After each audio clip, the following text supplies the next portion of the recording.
قال لي 9 طن ومفيش ده اللي كان بيحنط عليه. لا ده التابوت بتاعه. التابوت بتاعه حوالي 9 طن، الغطا قال لي شيء 3 طن، تكتيره كده. بصوا يا جماعه ده تابوت كامل.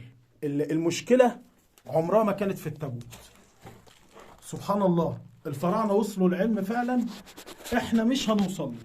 بصوا المنقوش منقوش على الارض وبقوه، يعني اللي نقشه كان محترف، فمعنى كده انه ما كانش موطي، لان النقش جاي عمودي.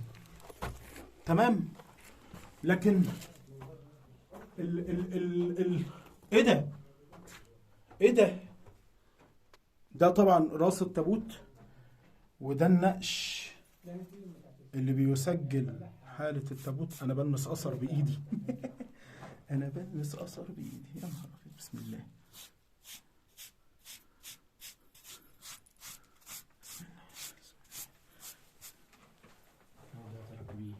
ايه؟ الموضوع عظيم، الموضوع عظيم.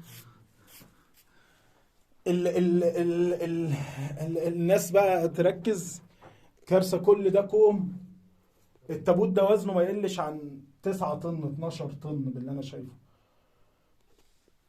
ده الباب اللي دخل منه التابوت.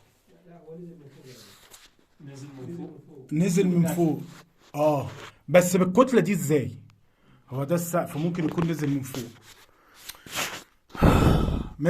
ماشي يمشي مع الشرايح الحجرية دي انه نزل من فوق، بس الكتلة دي ازاي؟ تقيل. بس يعني 9 طن دول محتاجين كام بني ادم يشيلهم؟ الراجل ده هو اللي كان بيشتغل على تحنيط الآلهة اللي هي البابون وطائر الإبس وأبو إردان والكلام دوت. وهو البني آدم الوحيد اللي مدفون في المكان ده. تونك جبل دي قرية تحت الأرض، مدينة على رأيهم مدينة. يا سبحان الله، يا سبحان الله يا أخي. يعني العراقيين بيقولوا أصل إحنا اللي بدينا الحضارة، والأفروسينتريك يقولوا لك أصل إحنا اللي عملنا مش عارف مين. تعالوا اتفرجوا على مصر بس كده وتعلموا.